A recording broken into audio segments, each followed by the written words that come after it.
Yeah, right. All right, gentlemen, happy January 26, 2026, and welcome to the Who Dey All Dey podcast. I'm your host, Michael Bergs, in beautiful Apache Junction, Arizona, east side of the valley. For those of you that are not familiar, beautiful. We have a special guest for you tonight, multiple guests, special location. We got our boys with us tonight. We got Jimmy, we got David, we got Tony with us to join. Gentlemen, how are you tonight? Very good. Beautiful. Good. A little cold, but we're okay. Usually I start with Brian, but Brant, how are you doing? Yeah, I'm thawing out from this negative 15-degree weather, so yeah, I'll take the Arizona cold right about now. Absolutely. Completely happy with that. Yeah. It's chilly. The sun's gone down. Beautiful sunset over the Superstition Mountains. Probably what, like low 60s? Yeah. We will rebuild. We will rebuild. It's tough. Yeah, that's horrible, guys. I feel so bad for you right now. Look at that hammock. Right. Brian, Utah County, how you living? You know, I got to say, I'm jealous. Listeners, you're going to be amazed and impressed with the pictures of this barbecue. They got some beef ribs that are as smooth and buttery as a Joe Burrow to Jamar Chase touchdown pass. I mean, incredible looking at. I mean, if it looks that great, it's got to be amazing. For me, beef ribs may be the best bite in barbecue. So, Mike, you're in for a treat if you haven't had a beef rib before. You're getting spoiled, man. Thanks for joining us, fellas. Excited to be talking some Bengals football with you. Absolutely. Before we continue and go through the 4 downs, the beef rib looks fake. It's AI generated on that plate. I'm telling you, man. Yeah, exactly. Absolutely seeing chat. You guys are awesome. No, it's great to have them. King Pin BBQ. We'll get into them and how great they are here in the Valley in Arizona. If you haven't been, you are absolutely missing out, but we'll tell you why on 4 downs. First down, you all know the drill. First, we're going to get to know each of these 3 fine young men out here, why they're Bengals fans, how they developed their love for the Bengals. I wish you guys could see the setup in this backyard. Anything man cave wise would absolutely put it to shame, but we'll get to know them on first down and how this all came to be. Second down, we'll let Jimmy speak up a little bit about King Pin, P-I-N, BBQ, BBQ on the gram, on any of the socials. Absolutely find them. We'll be sending out a bunch of pictures, videos, etc. Wait till you see this stuff, dude. Guys, I can't even imagine how this stuff tastes. Third down, we do have to talk about the offseason. We have 3 experts. Clearly, if you saw this backyard, you know that they're invested in the Bengals. We know what you 2 think, but we want you guys to ask them, what do they want to see this offseason? And then fourth down, Seattle's in, the Patriots are in. We do have a Super Bowl that we're not a part of, but we want to get everybody's takes on that. So first down, Jimmy, kick us off. Tell us a little bit about yourself. Why are you a Bengals fan? Where did you come from? How'd you get out here? Tell us about yourself. Man, well, I left Cincinnati in 96. Wanted to go somewhere that was a little bit warmer, so I came out here to Arizona. I love this desert. It's nothing like it. It's spectacular. I mean, as you guys know, y'all stuck in with snow. We're out here, and like I said, I got shorts on. It's just a beautiful place, man. It's wonderful, and this is a great place to create amazing barbecue for the people. It's a 24-hour thing. It's a 12. You can do this 12 months out the whole year to create great barbecue and a great atmosphere. If you all saw this background and where we're at right now, 100% true. No fake news right there at all. David, tell us about yourself. Absolutely. Thank you guys for having us. This is awesome. This is awesome. Being able to talk about Bengals, nothing better. But born and raised in Cincinnati, Ohio, Pleasant Ridge. Lived there till I was about 18, 19. The family relocated to Arizona in 2005, and making sure I wear my Bengals gear no matter win or lose. There you go. Every single week. There you go. To make sure we represent. But born and raised, never rooted for any other team in my life and never will. So love the Bengals. I feel like the guy you want in your office to stick up for the Bengals. Like, I've seen the look in his eye. He has heard all the talk. This is the guy we want. Absolutely. We got last but not least, our boy Tony. Tony, tell us about yourself. Hey guys, great to meet you guys. It's a pleasure. So born and raised in a small town called Eaton, Ohio, south of the 70. So you're a Bengals fan, right? That's all there is to it, right? So growing up in the 70s, right? Kenny Anderson, the best thing ever. Yes, sir. 1983, I was a Husky kid, so they put me at center, right, in school. And I'm like, all right, I'll play center. Dave Remington, Oh, hands down, the best Bengal in my eyes, because he pulled me in to be a Bengals. Only for 5 or 6 years he was there, but I still love the guy. And now he's the president for Boomer's work he does for the kids. So awesome. that's how I became a Bengal, and I'll live and die a Bengal.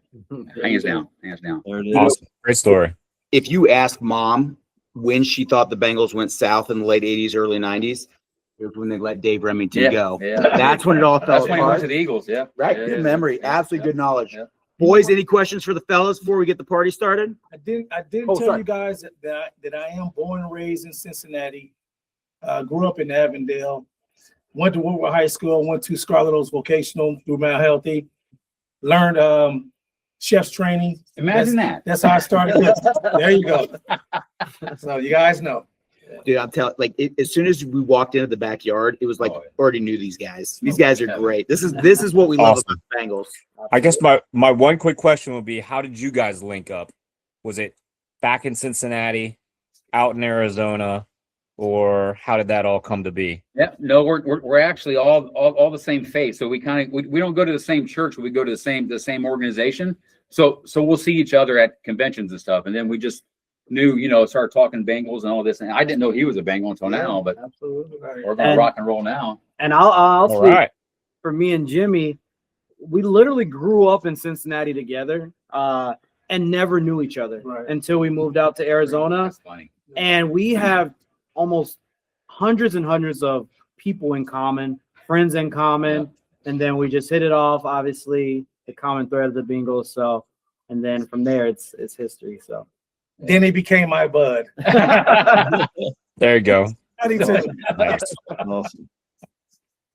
That's awesome. Fantastic. Yeah, good times, good times. Yeah, I guess my question would be, we all are all about the, the name on the front of the jersey more than the back, but we all, at the same time, we still all have our favorite player or players.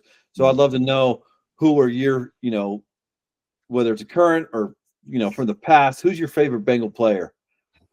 Tony, you want to go first? Well, I think I already spilled the beans there. That's Remington. That for me, I mean, hands down, he still is to this day. I mean, he just cultivated me as a young kid growing up, at that 9th grade level. He pulled me in, and the guy was just a Bengals heart to heart, and he still is today. I mean, I just really like him. I gotta say, my guy Chase. Chase he has brought something totally new and different to Cincinnati. Mhm. As long as he can stay out the clubs, because it seems like most of the guys that go to Cincinnati, they go to the clubs and get lost in the sauce and all kind of craziness. Mhm. Keep his nose clean and do what's right. This guy, he can take us to another Super Bowl for sure. Definitely, I know Oh, yeah. this. Oh yeah. yeah. And I would say for sure, Burrow, Chase, those are the given. Yes, but sir. I met Chad Johnson, Ocho Cinco, in the airport when I was 15 years old. No entourage, just him. Went up to him, got a picture with him. Coolest guy ever, so down to earth. I feel like what you see on the field, and that's who he is, and he's 100% authentic. So I would say Chad Ocho Cinco might be one of my favorite Bengals. If you're making me choose a very hard answer to a very hard question. Yes, But we sir. still gotta throw it out for Burrow because he's Oh, just yeah. this guy's incredible, man. If he can stay not getting hurt, I just get worried about man, it. he's just so he's so valuable for us. Yeah. Polarizing. I mean, seriously, this dude he's number one in his field. He is. As much as Burrow is that amazing, Brant, you want to tell them we know who your favorite Yeah, I Bengal wanna hear of your all guys' time favorite. is? Kenny Anderson. My favorite Bengal of all time? Yeah. Oh, I don't know if the guys already may have heard this on. I usually mention him like every third show, but it's Vontez Perfect. Vontez Perfect, hands down. And Really? so I grew up playing football. That's you, boy, too. Hey, you saw him play out here. Yep. So I grew up playing football and I'm a defensive minded guy. So and he's everything I've ever wanted for our defensive identity. No. Just hard-nosed, physical, just bring it every play. Yeah, I hear like the stories about, he's right there on the edge, pushing people to right there to their limit. That's perfect. But to me, he always gave Pittsburgh a dose of their own medicine, which is what I grew up He did. needing to see once in my lifetime. And I think we just need to get it back. So that was actually going to be one of my big topics I brought up for you guys today. Yeah. Was, when we started talking about for next year was identity. So maybe we'll save that for a little bit later. Defense. We got a picture here. If you could zoom in, I don't know if we can see this, Dave. Yeah, take a look at this. See if you can see if it pops up. Oh yeah, there he there is. it is. Brant may need a minute. Get that guy on the coaching staff. I'll text it to you. Don't worry. Nice. Brian, Brian, I've known you for 100 years. Like, I don't even think I know your favorite. Being of Samoan descent and Polynesian, myself, both Pecco and Ray have a soft spot in my heart. I love And Ray. Ray, wish he would have kept his nose clean a little bit more while he was in Cincinnati. So, but yeah, I love Pecco and the energy, and he brought that mentality that it was all about, having a good time, all about winning. Like, you knew that guy wanted to win, and he was cut. We couldn't get over the hump in the playoffs, but he was a part of those Dalton years where we, consistently were going to the playoffs, which is great. So, Yeah. All right, let's get to it. Second down. I'm getting hungry. They put this two plates out in front of me, and I was like, look, we don't even need a podcast tonight. Can we just go straight to eating? I love you guys, but yeah. Jim, give us the story, give us the background. How did this start? We heard a little bit of the history in Avondale. It sounds like there's some educational love history on there, but I'm sure there's a story and there's a build to it. The floor is yours. Let's hear about it. I was just basically a greedy, skinny kid coming up. Always in the kitchen. My mom cooking. She's always in the kitchen cooking. I'm dipping my finger in there, tasting this, and she make the mac and cheese sauce. So she got me making the mac and cheese sauce, and I stopped and talked to her for a minute. She turned around, stop! Don't stop! Keep stirring. You're gonna make it stick to the bottom. The cheese sauce is gonna be terrible. So I started at a young age, cooking with my mom, and then from there I left. Got training at Scarlet Oaks Vocational, year and a half. Funny story, in my middle of being a 12th grade at Scarlet Oaks Vocational, that was during the Miami Vice days. So we were going to school. They called us the chef training boys. We were going to school with suits on and briefcases with no socks. But I was straight flunking. I was learning, but I was flunking. My mom said, "You're going to school to be a pretty boy. We got to take you back to public school." So I went and graduated from Woodward High School. Left from there, then moved out here. I'm a painter by trade. Used to be in charge of the Monte Carlo Casino paint department. Left from there, different aspects of cooking, and my cooking passion was still with me. So I started from out of my house. I didn't have money to get a restaurant from my house in Vegas. I used to put signs up in front of the house on the corner. My kids holding these signs up. 6 o'clock in the morning, 7 o'clock. My daddy got barbecue down the street. I love that. So went from there, the house to the street corner, to a food truck, and then a restaurant in Las Vegas. And I just didn't care for the vibe of Las Vegas. And I was missing Phoenix, and I wound up moving back out here. Told my wife, we got to go. I love Arizona. So we came back out here, and we've been open up now for 7 years, doing King Pin BBQ. So, and I love it. I love it. This is my passion. I sleep, eat what I do. I sleep, eat, train like an actual trainer will go out and train for a marathon. I train to learn how to smoke meats better, how to cook better, how to grill better, And I always tell most people that I run across, like guys who's passionate about the trade, I tell them, first thing you got to do, learn how to cook first. Because if you learn first the qualities of cooking, then that means you'll learn the seasonings, the spices, different au jus and stuff like that to use. You would know exactly what you're going to put with your flavoring. You know what I mean? Because if you don't know the basics, you lost. So, you know, I tell everyone to just learn the basics first and then go ahead and start doing your barbecuing, your smoking the meats and all that good stuff. So that's a little bit. I don't want to talk too much about myself. Awesome. I was gonna say, Jimmy, I don't know if he's talking about barbecue or how to build the Bengals defense. I'm not sure which one he's talking about. Passion. Yeah. Now Bengals. I'm gonna tell you what we need to do. No, let me stop. We'll say, Jimmy, we're saying We want a third down. Let's get it. I do want to ask real quick, David. I want to ask you. All right, put you on the spot, both of you. Yeah. First time you had Kingpin, what was your favorite? What immediately was like? Seconds, please. Yeah, it when I first had it, I didn't know Jimmy. So it was just That's hilarious. it wasn't any Hold on. bias. Guess what? Guess what? Where's your card at? Where's your card? Oh, He's it's in in the car. He's actually Kingpin's BBQ's sales and marketing manager. David is right now. That's his position for us.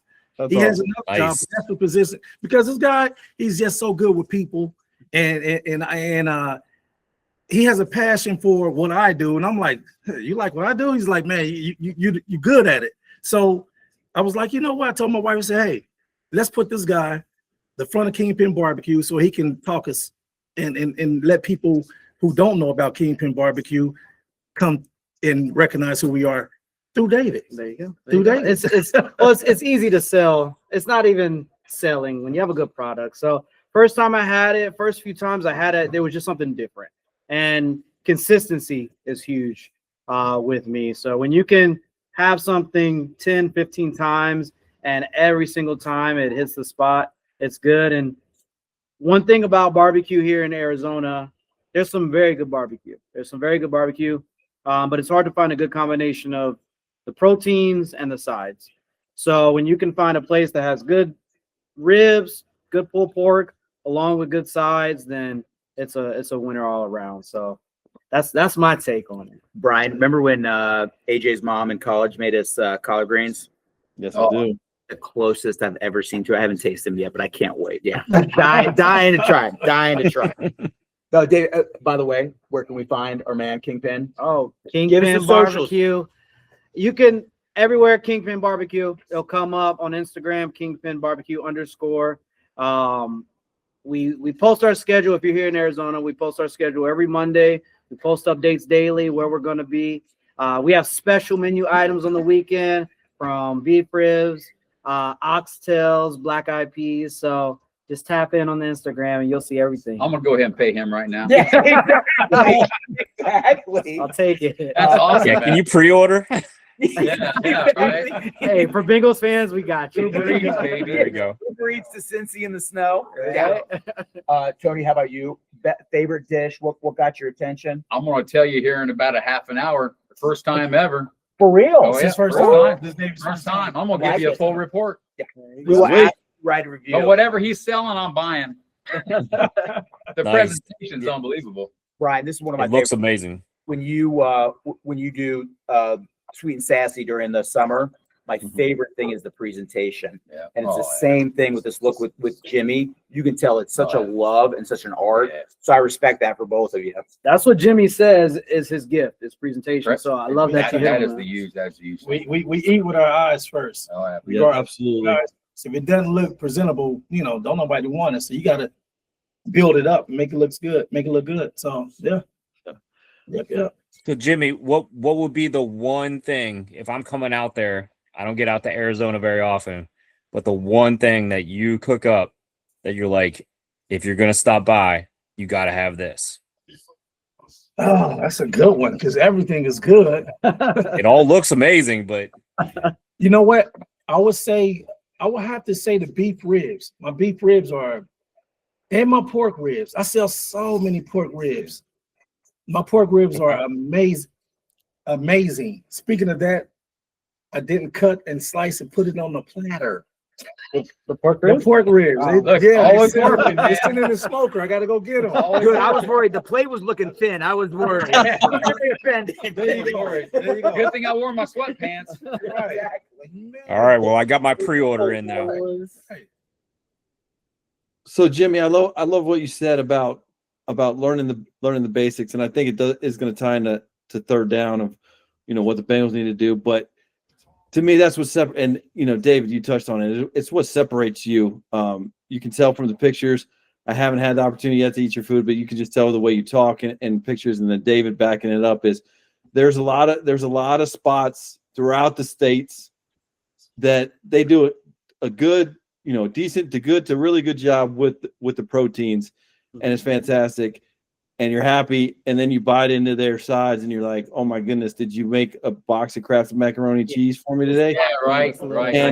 And it's disappointing because it takes away from the whole meal. And so, credit to you, to your mom teaching you the basics, not to burn that cheese sauce, carrying on that tradition.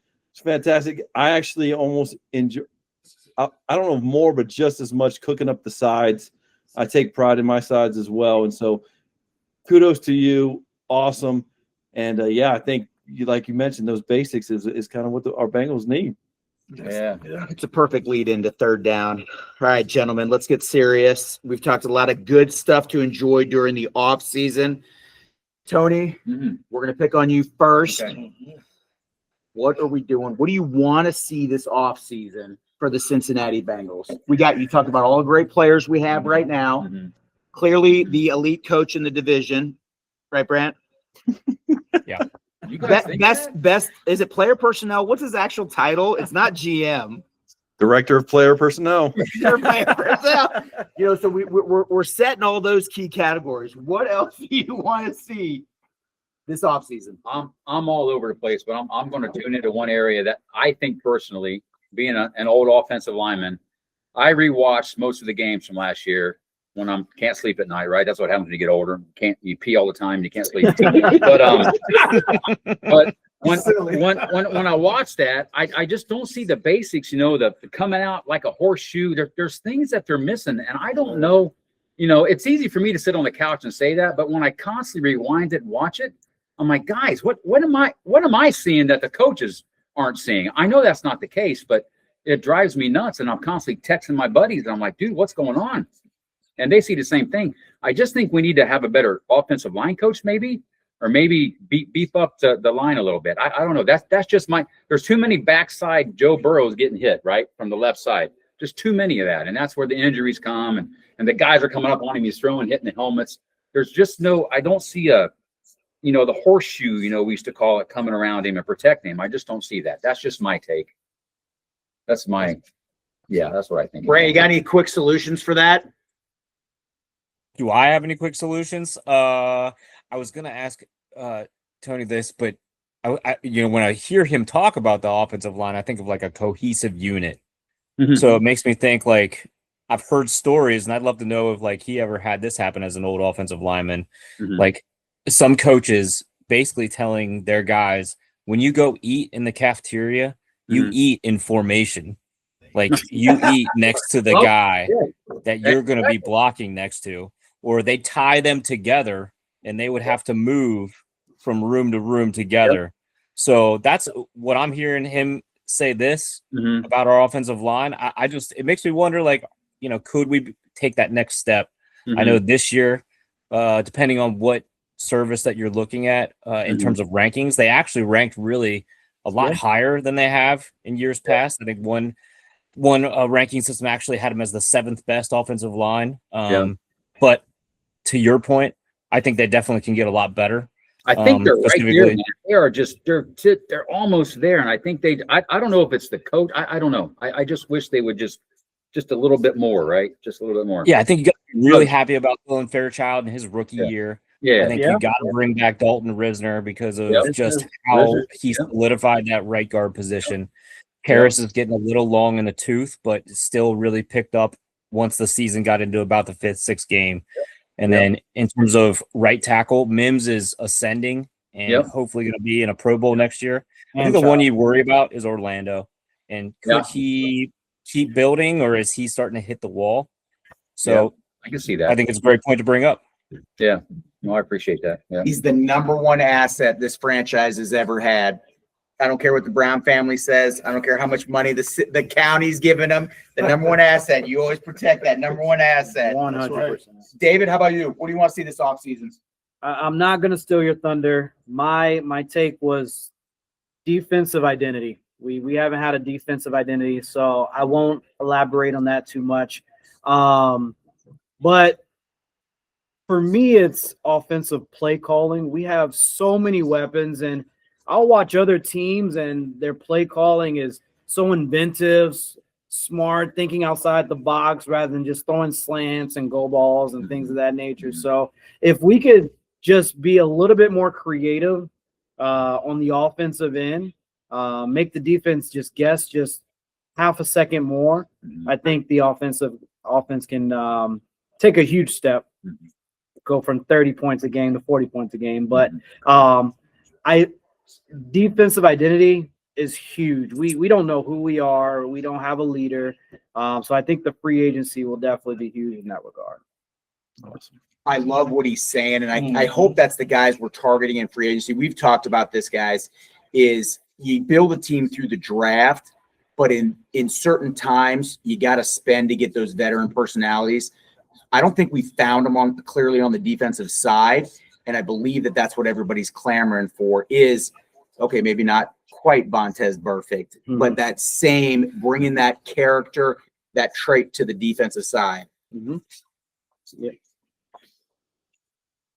Brian, any feelings on that? No, I think Dave is 100. Better repeat these. I think Dave is 100%. I mean, we've talked a lot on the podcast about identity as a whole as a football team. I've probably been more focused on off. I think our offense, along with play calling, and I think it ties into it, has lacked an identity of who do we want to be on offense. I think we started to get into it a little bit more once when Joe came back. But they still got to figure that out. Who do they want to be on offense? If they want to be, we're going to throw it 60 times a game and air it out, then go do that. Don't play around with it. Get creative with it. Otherwise, let's give the ball to Chase Brown and run the ball down people's throats and then make things easy for Joe. I think we're going to get into the Super Bowl, but that's what I know. Sam Darnold is still Sam Darnold, but his coach in that running game is making it very easy for him. Yeah, and he has a receiver that if you put a safety or a nickel on him, they can't cover him. So it's really easy for Sam, and too many times it's too hard for Joe. It's absolutely way too hard, and it should be simple with all that talent. And I think that's what David was getting at. And I'm with him with the defensive identity. We play in the AFC North. We need to get a little bit nastier on defense and own it. So, very true. You protect Burrow with the line. What'd you call that? The horseshoe? Yeah, that's why I love that. That's awesome. You find your identity on defense. Jimmy, what else do we need? I hate to be the one to say this. We just need to be a lot more aggressive all the way around the table. I mean, our offense needs to step up, be more aggressive. Our defense needs to step up, be more aggressive. Definitely, the office needs to be more aggressive. We need to get some folks in there that's going to say, "Hey, on the sideline, this wasn't correct. Let's see some hats get thrown to the ground. Let's get funky up in there. It's not happening." Some Sam White stuff. Exactly. We're on the sideline and we're quiet. Yeah. We're not a quiet city. Yeah. Cincinnati loves to show who they are. We need to show the orange and black and get aggressive all the way around the board, man. We need to get hyper. We need to get more aggressive. That's what we need to do. As far as the coaches, as far as the head coach, I'm not going to say anything else. I'm going to leave it at that. But we need to go in there with some spunk. That's it. Absolutely love those. Brian, Brant, you want to add to any of those before we get to our Super Bowl predictions? No, I would just. Go ahead, Brant. Brant, so that was the most excited, I think, since he saw the plate of meat. That's about as excited as he got. I keep getting distracted by thinking about those ribs. Yeah. So yeah, I think Jimmy nailed it. You guys know, I preach physicality to Brian and Mike almost every pod that we have. I want them to be more physical each and every day. I mean, that should be, one of the key words that the coaches bring up every single practice, every single meeting, physicality. So it makes me think of two things really quick. Defensively, we were one of the least, we blitzed one of the least amounts in the league this year, which I really just don't understand. So to be a more physical, aggressive, playmaking defense, you have to put pressure on the quarterback and blitz sometimes. So Al's got to find that this year. He can't just rely on stunts. And then two, I don't know if you guys caught the AFC Championship game in Denver. Weather turned really bad. And then even the week before in New England, if we would have had to play in New England or in Denver, and you have to lean on physicality and really your run game. I would be extremely worried about if we could have been able to pull out either of those games given our run game and its success rate.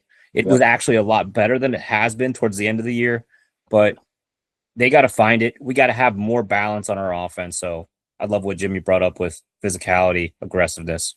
Completely agree. That's Brant's love language. We've decided is get the guy on the ground, physicality. Love language. There's a sixth love language. Get the guy on the ground. Brian? I miss hitting. You know, Let's put it that way.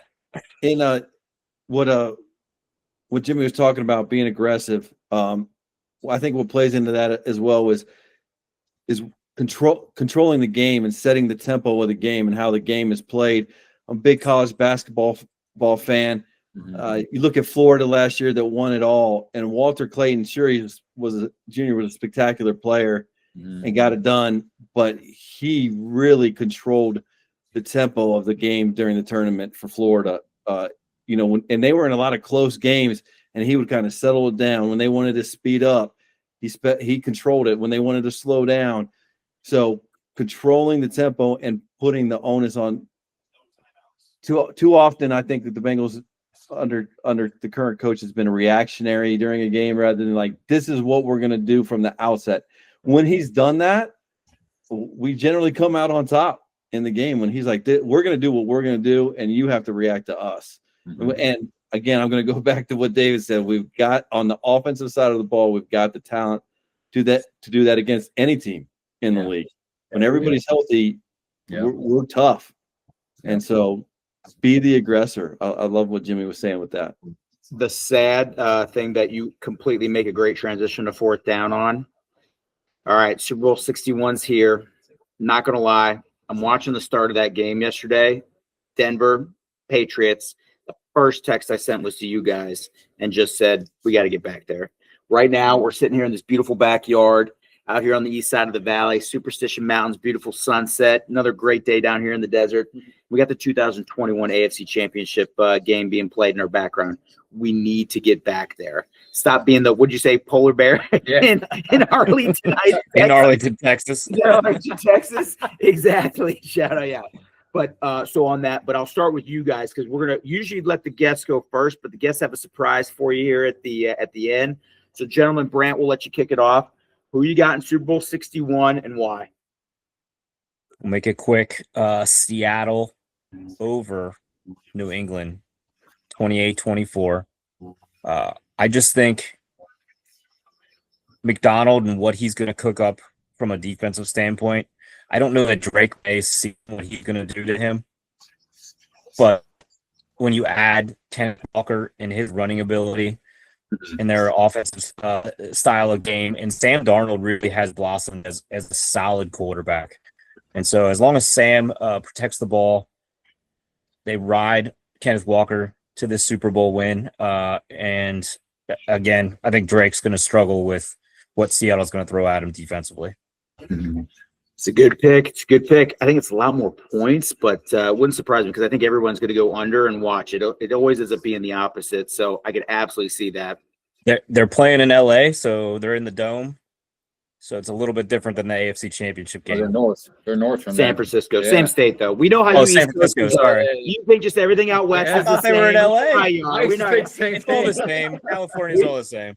Yeah, it's all the same. Brian? Yeah, I'm gonna go with Brent as well. Seattle's gonna win this game. I just think they're just a little bit more physical than New England, and New England is a physical team. They follow the personality of their coach, but Seattle's defense is I think they're even better than they're even getting credit and recognition for. They're getting the praise. They're one of the top defenses in the league, but they're really, really sound on defense. And then I think our who I hope the Bengals target in free agent and add to that dynamic offense, Rashid Shaheed is going to return either a punt or a kickoff for a touchdown that changes that game, and Seattle's going to go up on top and be the Super Bowl champs. I get a text once a week from these knuckleheads talking about Rashid Shaheed, and they're like, "Whatever we gotta do, this has got to be our third receiver. We die for a kick and a punt return. Yeah, right. That you can count on." That's what I thought Jimmy was gonna go. We went defense, offense. Right. I thought Jimmy was gonna go special teams. Exactly. Finish it off. Before we let our guests go, I'll just go hard cheering for the Pats. Dad's a Pats fan. Do love Vrabel. He got absolutely thrown to the pile. Come back from a 4-13 team shows what can be done out there. I do think probably Seattle's obviously the better defense on there, but I'll cheer for I'll be an AFC guy. I'll cheer for the Pats. Yeah, I think Seattle's a better team, but I think Vrabel's going to have the guys ready. 28-24. Okay. You guys got to get a glimpse of that right there. I was going to say, Can they see it? can that glisten? Gosh, dude, come on. This whole show's just been a Hard to tease. see. Let's see if we can turn it a little bit. Oh, there it is. Well, you should smell it, We man. know how to make friends, don't we? You know what? Go ahead, do the honors. You got to get a nice. Are you sure? Yeah. Well, we got two more. We got to get. We got to get a reaction. Yeah. Be a 10. To Need much. is that That's even better. Is that right? Just Is that a- Just pull it. a beef rib, Jimmy? Yeah. Dude, look at this thing. No, are you sure? This is a massive piece of meat. Let's get in there. Go ahead. Get Go in ahead. there, dude. There you go. Dude. Oh, herd immunity. Go ahead. Get you some. Good night, guys. Oh my gosh. Wow. Hold on. Let me. I'm sorry. I know this doesn't make the best on sound, but I'm telling you, Oh my God. dude, this is like melt. Look This at is that. butter. Yeah. Look at that. Like I said, that's the best. Falling off In the my bone. opinion, that's the best. Before we bite talk about it barbecue. again, Super Bowl. Something. Wow. we still got two more picks. David? That's something. I'm going Seahawks for a very simple reason. The only team that I root for in the AFC is the Bengals. So I can't. There's not a bone in my body that allow me to root for any other team. So Seahawks all day. Let's go. Good man. Heck yeah. Let me finish this off. You already finished. Dude, I'm telling you, these beef rib, dude. Oh, dude. I'm going Seahawks at it. Seahawks all the way. They're gonna take it. They're gonna take it. Gentlemen, you got to get your butts out here. Oh yeah. If you're here in the valley or you're in our surrounding states, worth a road trip. You're coming there. Look at the back of the Well done. Can't see it. Nice. King Pin BBQ. Absolutely, dude. Give these guys, I'm telling you, not only is the food amazing, the story, the people, that's the best part about this stuff. We always talk about this with the Bengals. Look, we love each other. We know each other. We've known each other for years. I walk in with these gentlemen. It is like old friends. Yep. We talked about it 4 years ago in the AFC Championship game. We all never received any more text messages than we did that day when we went to the Super Bowl, because people know there's a special bond with the Bengals. Absolutely. So help me, we will get there, and Burrow will get us one. But in the meantime, Kingpin BBQ will absolutely drown your sorrows.